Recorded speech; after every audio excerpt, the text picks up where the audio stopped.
اللہ یأمرکم ان تؤدوا الامانات الی اہلها واذا حکمتم بین الناس ان تحکموا بالعدل ان اللہ نعم ما یعظکم به ان اللہ کان سمیعا بصیرا یا ایها الذین آمنوا اطیعوا اللہ واطیعوا الرسول واولی الامر منکم فإن تنازعتم في شيء فردوه إلى الله والرسول إن كنتم تؤمنون بالله واليوم الآخر ذلك خير وأحسن تأويلا ألم تر إلى الذين يزعمون أنهم آمنوا بما أنزل إليك وما أنزل من قبلك يريدون أن يتحاكموا إلى الطاغوت وقد أمروا أن يكفروا به ويريد الشيطان أن يضلهم ضلالا بعيدا وإذا قيل لهم تعالوا إلى ما أنزل الله وإلى الرسول رأيت المنافقين يصدون عنك صدودا فكيف إذا أصابتهم مصيبة بما قدمت أيديهم ثم جاءوك يحلفون بالله إن أردنا إلا إحسانا وتوفيقا أولئك الذين يعلم الله ما في قلوبهم فأعرض عنهم وعظهم وقل لهم في أنفسهم قولا بليغا صدق اللہ العظیم۔ کل کے سبق میں اللہ تعالیٰ نے فرمایا کہ یہودی عیسائی اپنے آپ کو پاک بتلاتے تھے، یہ کہتے تھے کہ ہم اللہ کے بیٹے ہیں، اس کے پیارے ہیں۔ پھر آگے اللہ نے جواب دیا کہ اللہ جس کو چاہتا ہے پاک کرتا ہے، یعنی اللہ مشرک کو پاک نہیں کرتا بلکہ موحد کو پاک کرتا ہے۔ پھر آگے اللہ تعالیٰ نے یہودیوں کی ایک شرارت کا ذکر کیا کہ یہ جانتے بھی ہیں کہ بت پرستی شرک ہے، لیکن اس کے علاوہ اس کے باوجود یہ بت پرستی کی حمایت ہی نہیں بلکہ ان کو حق پر جانتے ہیں ایمان والوں سے۔ تو اللہ نے فرمایا کہ یہ لوگ ہیں، ان کے اوپر لعنت ہے، اور جس کے اوپر اللہ لعنت کر دے تو اس کو ہرگز اس کے لیے کوئی مددگار نہیں پائے گا۔ پھر آگے اللہ تعالیٰ نے یہودیوں کو رد کیا ان کی بات کا۔ اللہ نے فرمایا کہ ان کے لیے کوئی بادشاہت ہے؟ یہ نبی علیہ السلام جس اور صحابہ کرام سے جو یہ حسد کرتے ہیں، کیا کوئی ان کے لیے بادشاہ تھی مدینہ منورہ میں کہ نبی علیہ السلام نے ان سے کوئی سلطنت چھین لی جس کی وجہ سے یہ حسد کرتے؟ اگر ان کے پاس کوئی بادشاہت ہوتی بھی تو یہ ایک ذرہ برابر تل برابر بھی نہ یہ دیتے، ایسے بخیل لوگ ہیں یہ، سمجھ آئی؟ پھر آگے اللہ تعالیٰ نے فرمایا کہ یہ نبوت اور کتاب بنو اسماعیل کو مل گئی اور بنو اسحاق کو کیوں نہ ملی، یہ حسد کرتے ہیں۔ اللہ نے فرمایا آل ابراہیم کو تو ہم نے کتاب، حکمت، سلطنت عطا کی ہے، اور میرا پیغمبر بھی آل ابراہیم میں سے ہی ہے۔ بنو اسماعیل، حضرت اسماعیل بھی حضرت ابراہیم کے بیٹے تھے، تو میرا پیغمبر بھی آل ابراہیم میں سے، ہم نے ان کو کتاب دی، نبوت دی، ان کے اندر صلاحیت موجود تھی، میں نے اسی لیے کتاب دی، تو حسد کرنے کی کیا وجہ ہے؟ پھر آگے اللہ تعالیٰ نے نہ ماننے والوں کو تخویف اخروی سنائی، اور ماننے والوں کو اللہ تعالیٰ نے جنت کی بشارت دی کہ یہ ہمیشہ جنت میں رہنے والے ہوں گے، ان کے لیے پاکیزہ بیویاں ہوں گی، اور یہ گنجان سائے کے اندر یہ ہوں گے۔ آج کے سبق میں یہاں تک جی یہ سورۃ نساء کا پہلا حصہ ختم ہو گیا ہے۔ سورۃ نساء کا پہلا حصہ یہ وَنُدْخِلُهُمْ ذِلًّا ذَلِيلًا، جہاں تک کل سبق پڑھا تھا آیت نمبر 57 تک، یہاں پہلا حصہ ختم ہو جاتا ہے۔ اس کے اندر دیکھیں 14 احکام رعیت اللہ نے بیان کیے۔ 14 احکام رعیت وہ یہی تھے کہ اللہ تعالیٰ کے بیان کرنے کا مقصد یہی تھا کہ کسی کے اوپر ظلم نہ کرو، یعنی کہ کسی کی حق تلفی نہ کرو، کسی کا حق نہ مارو، کسی کا ظلم نہ کرو۔ یہ پبلک اور عوام سے متعلق تھے، یہ سارے کے سارے احکام جتنے بھی تھے، 14 احکام رعیت اللہ تعالیٰ نے بیان کیے ہیں۔ اور 14 احکام رعیت جب اللہ تعالیٰ نے بیان کر دیے، اس کے بعد اللہ تعالیٰ نے اجمالاً توحید کا تذکرہ کیا، وَاعْبُدُوا اللَّهَ وَلَا تُشْرِكُوا بِهِ شَيْئًا۔ پھر اللہ تعالیٰ نے زجر اور تخویف یہود و نصارہ کے اوپر، اہل کتاب کے اوپر کی۔ تو یہاں تک آگے پہلا حصہ ختم ہو جاتا ہے۔ اب یہاں سے دوسرا حصہ شروع ہوتا ہے سورۃ نساء کا۔ اس کا خلاصہ کیا ہے جی؟ اس کا خلاصہ یہی ہے کہ اس کے اندر اللہ 9 حکم سلطانی بیان کریں گے۔ کتنے؟ 9 حکم سلطانی، یہ جو 9 احکام آئیں گے یہ صاحب اقتدار لوگوں کے متعلق آئیں گے، حکومت کے حکام لوگوں کے متعلق آئیں گے۔ اس کے بیان کرنے کا مقصد یہ ہوگا کہ اے صاحب اقتدار لوگوں، اے حکام لوگوں، لوگوں کے اوپر ظلم نہ ہونے دو، کسی کی حق تلفی نہ ہونے دو، اس کو اس کا انصاف، مظلوم کو اس کا انصاف پورا اس کا حق دلوا دو۔ یہ اللہ صاحب اقتدار لوگوں کو یہ 9 حکم سنائیں گے، سمجھ آئی ہے؟ اور اس کے آخر میں، دوسرے حصے کے آخر میں اللہ تعالیٰ تفصیل کے ساتھ توحید کا ذکر شروع کریں گے۔ پہلے حصے کے آخر میں تو اللہ نے اجمالاً توحید کا ذکر کیا ہے، لیکن دوسرے حصے کے آخر میں اللہ تعالیٰ تفصیل کے ساتھ توحید کا ذکر کریں گے، اپنی توحید کا۔ اور اس کے درمیان میں، دوسرے حصے کے درمیان میں اللہ تعالیٰ زجر تخویف اہل کتاب کے اوپر چلائیں گے، سمجھ آئی ہے؟ تو ان اللہ یأمرکم، یہاں سے اللہ تعالیٰ نے پہلا حکم سلطانی شروع کیا ہے، پہلا حکم سلطانی، سمجھ آئی ہے؟ اس کا عنوان کیا ہے کہ لوگوں کو ان کا حق دلوا کے دو، ان کی امانتیں واپس کرو لوگوں کو، سمجھے؟ ترجمہ دیکھیں، ان اللہ یأمرکم ان تعدوا الامانات، بے شک اللہ تمہیں حکم فرماتے ہیں، بے شک اللہ تمہیں حکم دیتے ہیں، ان تعدوا الامانات، یہ کہ ادا کرو تم امانات، یہ کہ ادا کرو تم امانتیں، الی اہلہا، طرف ان کے اہل کے، طرف ان کے اہل کے۔ یہ حکومت جو ہوتی ہے نا، حکومت یہ صالحہ جماعت سے بنتی ہے، یاد رکھنا، اچھی حکومت صالحہ جماعت سے بنتی ہے۔ صالحہ جماعت کسے کہتے ہیں؟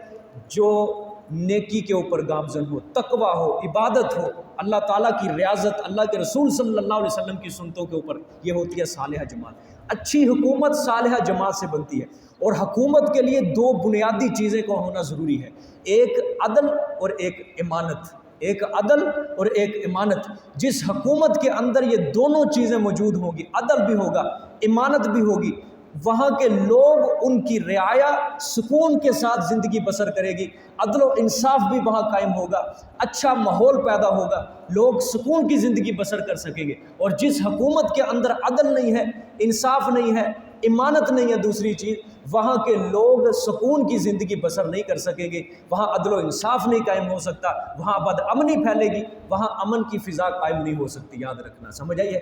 صاحب تفسیر خازن علامہ خازن رحمۃ اللہ علیہ یہاں پہ ایک بات بیان کی ہے، وہ فرماتے ہیں یہ جو حکم ہے نا اللہ تعالیٰ کا، یہ صاحب اقتدار لوگوں کو بھی ہے اور رعایا کو بھی ہے، سمجھ آئی ہے؟ صاحب اقتدار لوگوں کو بھی ہے اور رعایا کو بھی ہے۔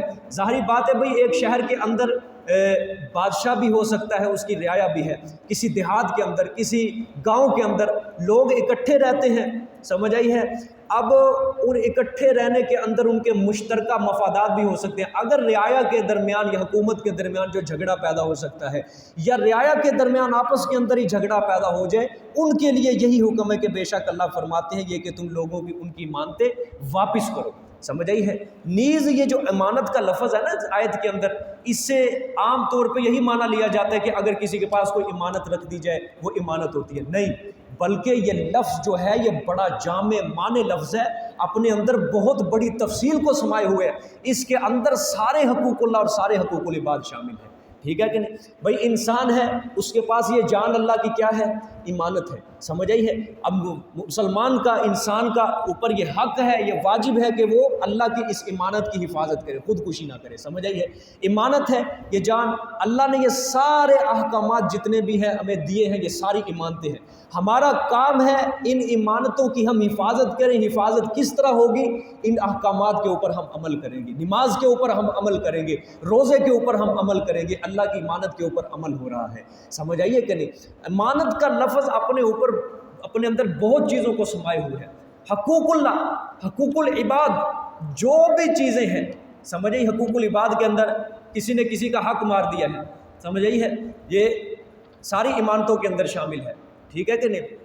اور اگر رعایا کے درمیان، 2 بندوں کے درمیان آپس میں کوئی معاملات ہیں، ٹھیک ہے، وہ بھی ایک دوسرے کی امانت ہے، ایک دوسرے کے پاس، مثال کے طور پہ کسی نے کسی کو چیز دے دی ہے، یہ امانت ہے، دوسرے شخص کو چاہیے کہ وہ اس کی بھرپور حفاظت کرے اس امانت کی، بات سمجھ میں آئی ہے کہ نہیں؟ آپ صلی اللہ علیہ وآلہ وسلم نے فرمایا کہ امانت جو ہوتی ہے اس کی حفاظت کرنا ضروری ہے، سمجھ آئی ہے۔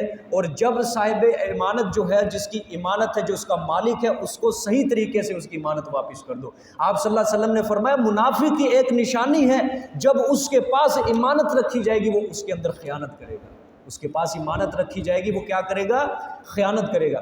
بھئی ہم کسی کو ادھار دے دیتے ہیں تو ادھار اس کے پاس جو ہے وہ پیسے، وہ ایک طرف سے امانت بھی ہے، ظاہری بات ہے وہ واپس اس کو لٹانا اس کا فرض ہے۔ آج کل کیا کرتے ہیں لوگ، ہمارے معاشرے کے اندر بڑی گندی عادت پڑ گئی ہے، جو قرضہ لیتا ہے بعد میں مکر جاتا ہے، جاؤ میں نے واپس نہیں، کوئی کہتا ہے میں نے واپس ہی نہیں کرنا، کوئی کہتا ہے کب پکڑایا تھا مجھے، کب دیا تھا تو نے مجھے، ہیں یہ اس طرح باتیں چلتی ہیں، ٹھیک ہے کہ نہیں؟ تو یہ ساری چیزیں، امانت کا لفظ اپنے اوپر بہت چیزوں کو سمے ہوئے ہیں، بات سمجھ میں آئی کہ اسی طرح اس کے اندر ایک اور چیز بھی ہے۔ آپ صلی اللہ علیہ وسلم نے فرمایا اگر کسی کو کسی زمین پر کوئی گری ہوئی چیز پڑی مل جائے، ہم جاتے ہیں نا پیسے مل جاتے ہیں، کوئی چیز پڑی مل جاتی ہے قیمتی، تو آپ صلی اللہ علیہ وسلم نے فرمایا صاحب حق جو اس کا اصل مالک ہے، جس کو وہ چیز مل گئی ہے، اس مالک کے پاس پہنچانا اس چیز کو ضروری ہے، سمجھ آئی ہے؟ یا وہ چیز اٹھائے نا، جب اٹھا لے تو اس بندے کے اوپر واجب ہو جاتا ہے کہ اس کا جو مالک ہے اس کے پاس چیز پہنچائے، اس کی تشہیر کرے، وہ اعلان کروا دے کہ وہ مجھے یہ قیمتی چیز ملی ہے، اگر کسی مالک کی ہے وہ نشانیاں بتائے تو مجھ سے آ کے لے لے، سمجھ آئی ہے؟ اگر اس کا مالک نہیں ملتا، بالفرض نہیں ملتا اس کا مالک، تو پھر اس کے لیے حکم یہ ہے یا وہ اس چیز کو صدقہ کر دے، یا اگر وہ خود مستحق ہے، غریب ہے، وہ اس چیز کو خود استعمال کر سکتا ہے، وگرنہ یہ نہیں ہے زمین سے اٹھ کے 500 روپیہ مل گیا، بندہ جیب میں ڈالے اور کہے چل بھی میری سیٹاں بن گئی، سمجھ آئی؟ یہ کام نہیں کرنا۔ چیز جو زمین کے اوپر سے اٹھائی، آپ نے اٹھا لی، آپ کے اوپر واجب ہو گیا، آپ اس کے اصل مالک تک وہ چیز پہنچائیں گے، اگر نہیں پہنچائیں گے تو آپ گناہ گار بنیں گے، آپ کے اوپر واجب اس چیز کی، آپ کے اوپر واجب ہے تشہیر کروائیں، بھئی یہ فلانی چیز مجھے فلانی جگہ سے ملی ہے، لہٰذا اگر کسی کی ہو تو وہ آ کے مجھ سے لے جائے، یہ بھی امانت کے زمرے کے اندر شامل ہے، سمجھ آئی؟ یہ تو ہوگی ساری اس آیت کی تشریح، آپ کے سامنے مختصر طریقے سے میں نے بیان کی۔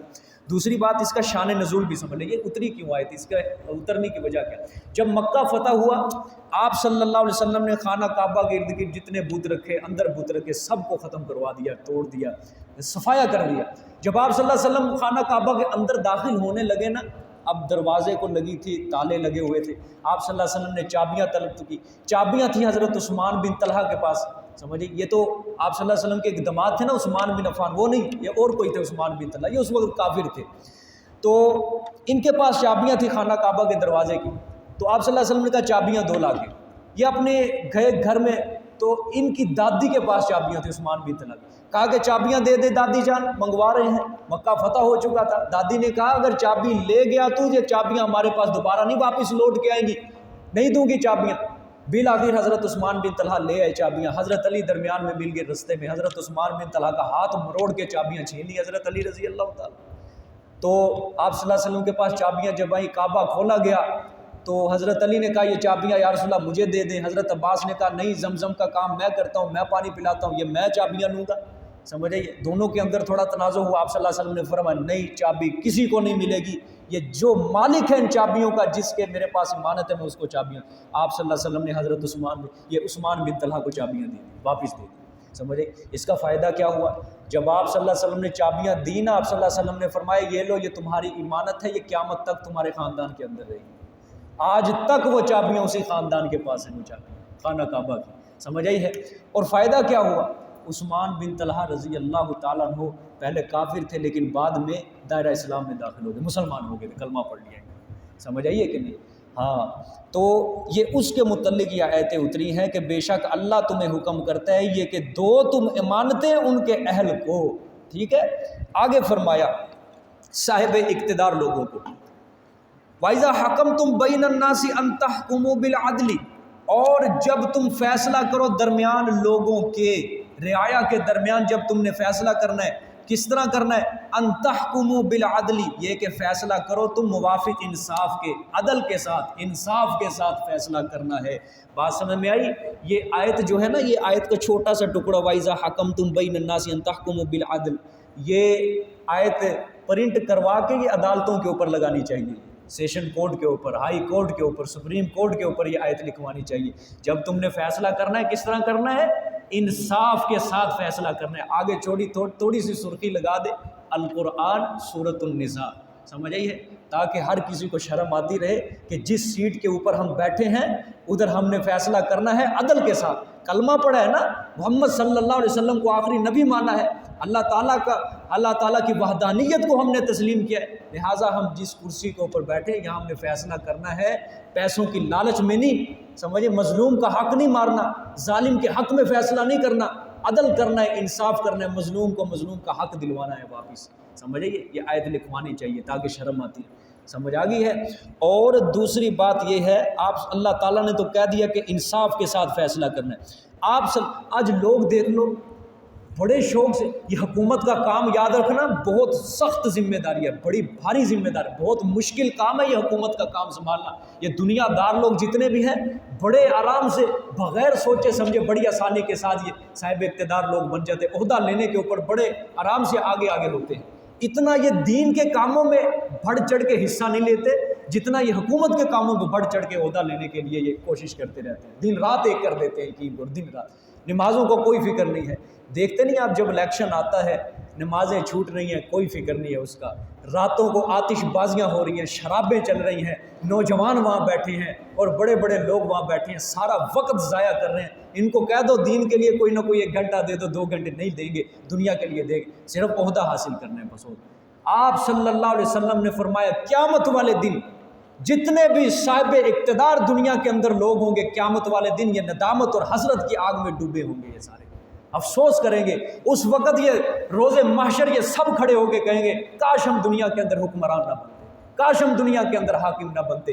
آپ صلی اللہ علیہ وسلم نے فرمایا مظلوم کا ظلم اور حقدار کا حق، یہ ساری کی ساری چیزیں اس کے گلے کے اندر لٹکی ہوئی ہوں گی ساری، سمجھ آئی ہے۔ آپ صلی اللہ علیہ وسلم نے فرمایا مظلوم جو ہے اس کے بدلے جنت میں چلا جائے گا اور ظالم کو اللہ تعالیٰ اس کے بدلے جہنم میں پھینک دے گا۔ سارے حاکم کہیں گے کاش ہم دنیا کے اندر حاکم نہ بنتے، نہ ہم صاحب اقتدار بنتے۔ بڑے شان و شوکت کے ساتھ آج حکومت کے عہدے طلب کر لیتی ہیں، سمجھ آئی ہے، لیکن یہ بہت مشکل کام ہے، بہت مشکل کام ہے، بچنا چاہیے، اس سے بچنا چاہیے۔ ووٹ لے لیتے ہیں، وعدے کرتے ہیں، گھر گھر میں آ کے وعدے کرتے ہیں کہ ہم یہ کروا دیں گے، وہ کروا دیں گے، جب کرسی کے اوپر بیٹھتے ہیں تو کچھ یاد نہیں رہتا، کوئی عوام، کوئی کچھ نہیں، سب بھول جاتے ہیں سارے کے سارے۔ مقصد دنیا کمانا، دنیا کمانا، لوگوں کی خیر خواہی کا مقصود ہے یار، ان کے لوگوں کی خیر خواہی کرنا۔ اللہ معاف کرے، اللہ خلافت راشدہ کا نظام نافذ۔ یہ تو انگریز نے ہمارے اندر یہ بہت بری ہمارے اندر یہ خصلت ڈال دی، یہ صدر، یہ وزیر اعظم، یہ فلانا وزیر، یہ فلانا وزیر، یہ ساری انگریز یہ ہمارے اندر زہر پھیلا گیا، وگرنہ ہمارا مسلمانوں کا جو اصل نظام تھا وہ خلیفہ تھا، بس خلافت تھی، اور دعا کرو اللہ تعالیٰ وہ خلافت کا نظام ہمارے ملک کے اندر قائم و دائم فرمائے۔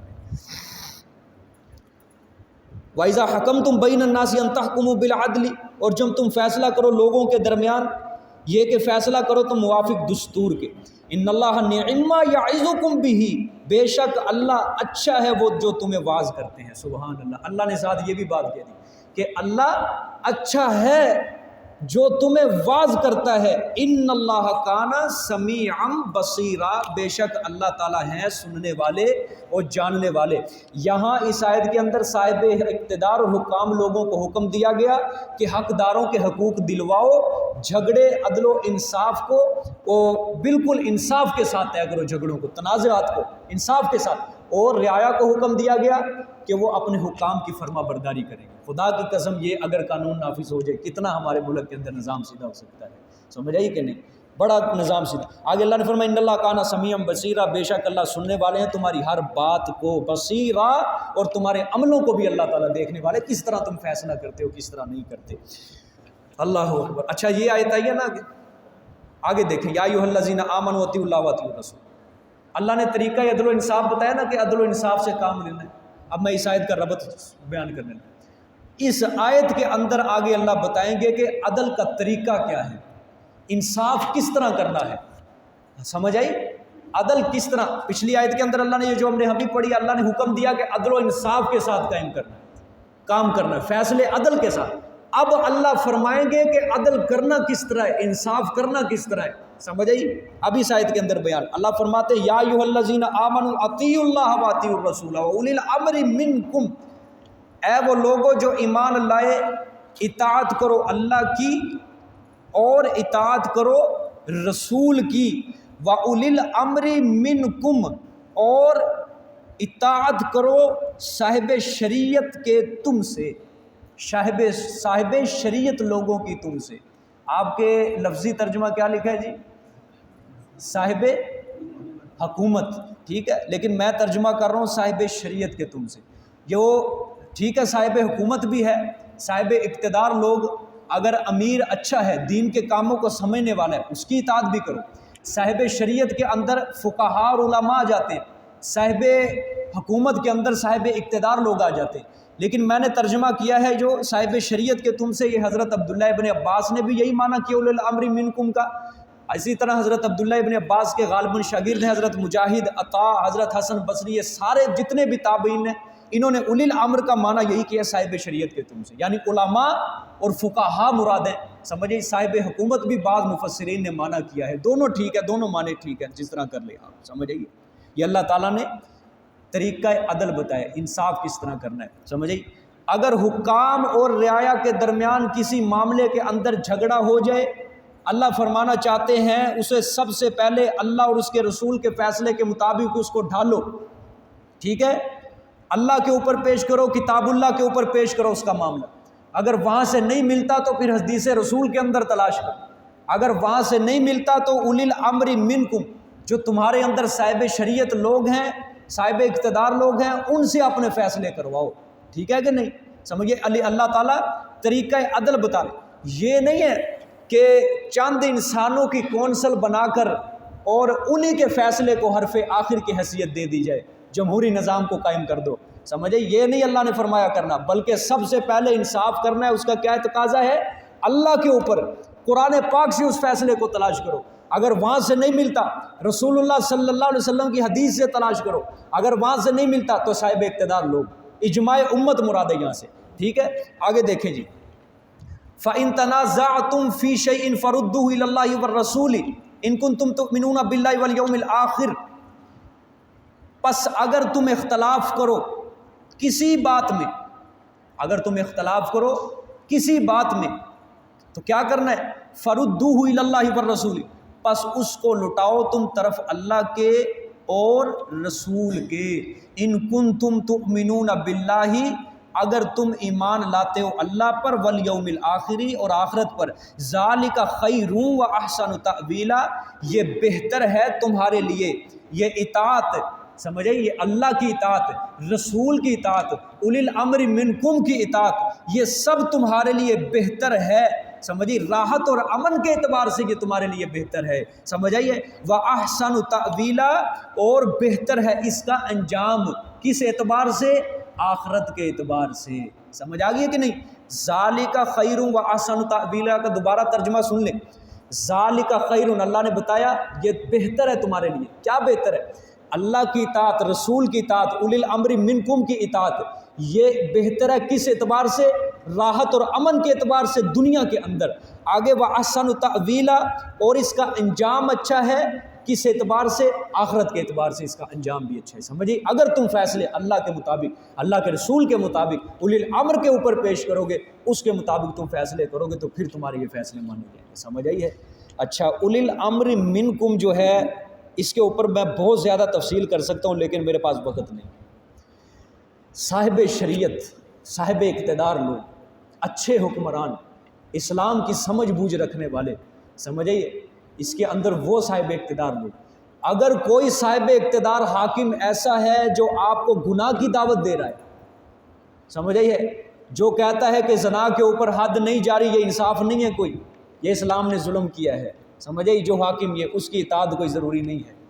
جو حاکم اپنی زمین کے اوپر شراب کے اڈے چلاتا ہے اپنی زیر نگرانی، اس کی اطاعت کوئی ضروری نہیں ہے، یہ اولی الامر منکم کے اندر شامل نہیں ہے، سمجھے؟ آپ صلی اللہ علیہ وسلم نے فرمایا کہ اگر آپ کا امیر جو آپ کا حاکم ہے، سمجھ آئی، وہ ہے صاحب شریعت، اچھا ہے، سمجھے؟ دین کی سمجھ بوجھ رکھنے والا ہے، اس کی اطاعت تمہارے لیے واجب ہے۔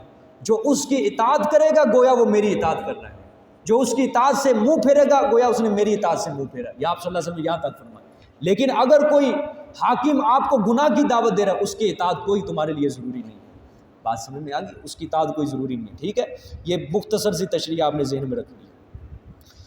آگے فرمایا الم تر الی الذین یزعمون انہم آمنوا، کیا آپ نے نہیں دیکھا طرف ان لوگوں کے یزعمون، عام طور پر یزعمون کا معنی جو گمان کرتے ہیں، لیکن میں معنی کروں گا جو دعوے کرتے ہیں، انہم آمنوا بما انزل الیک، بے شک وہ ایمان لائے ساتھ اس چیز کے جو اتاری گئی آپ پر۔ یہ آیت جو ہے نا یہ منافقین کو زجر ہو رہا ہے، یہ منافقین کی عادت کے اوپر ایک زجر ہے بہت بڑا۔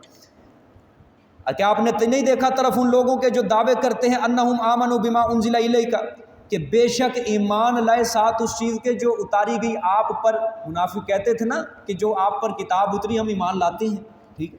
وما انزل من قبلک، اور جو اتاری گئی آپ سے پہلے، یریدون یعنی تورات زبور انجیل ان کے اوپر بھی ایمان لاتے ہیں۔ یریدون ان یتحاکموا، ارادہ کرتے ہیں وہ، اب منافقین کی خباثت، ارادہ کرتے ہیں وہ ان یتحاکموا، یہ کہ فیصلے لے جائیں طرف طاغوت کے، طرف طاغوت کے فیصلے لے جائیں۔ وقد امروا ان یکفروا بہ، اور تحقیق حکم دیے گئے ہیں یہ کہ انکار کر دیں وہ ساتھ اس کے، یعنی طاغوت اور اس کے فیصلے کا انکار کر دیں۔ سمجھ آئی؟ یہ منافقین کی ایک بڑی خباثت کا بیان ہے۔ شان نزول سمجھے جی؟ قصہ یہ ہوا، ایک منافق تھا، نام اس کا تھا بشر، اس کا جھگڑا ہوا کسی یہودی کے ساتھ۔ کس کے ساتھ ہوا؟ یہودی کے ساتھ اس کا جھگڑا ہوا، بڑا مشہور واقعہ ہے۔ اچھا، اب یہودی کہنے لگا، منافق کہنے لگا کہ فیصلہ کروائیں گے کعب بن اشرف کے پاس۔ سمجھ آئی؟ یہ آیا نا آیت کے اندر ان یتحاکموا الی الطاغوت، یہ طاغوت سے مراد کعب بن اشرف ہی ہے، ٹھیک ہے؟ منافق نے کہا تھا فیصلہ کس سے کروائیں گے؟ کعب بن اشرف سے۔ بدبخت اوپر سے دعویٰ کرتے تھے رسول اللہ صلی اللہ علیہ وسلم کے اوپر ایمان لیں، کتاب مانتے ہیں ہم قرآن پاک کے اوپر، لیکن ظالم انسان فیصلہ کس سے کروا رہے ہیں؟ یہودیوں سے فیصلہ کر، کعب بن اشرف سے، طاغوت سے فیصلہ کروا رہے ہیں، ٹھیک ہے؟ چاہیے تو یہ تھا آپ صلی اللہ علیہ وسلم کے پاس جاتے، لیکن یہودی، کعب بن اشرف بھی یہودی تھا، یہودی نے کہا نہیں، فیصلہ کعب بن اشرف کے پاس نہیں کروائیں گے، فیصلہ رسول اللہ صلی اللہ علیہ وسلم کے پاس کروائیں گے، تیرے نبی کے پاس چلتے ہیں، اس کے پاس۔ دیکھو یہودی کو بھی ایمان ہے، یہودی کو بھی پکا پتہ ہے آپ صلی اللہ علیہ وسلم کے بارے میں کہ اگر انصاف ملے گا تو دربار رسالت سے ملے گا۔ سمجھ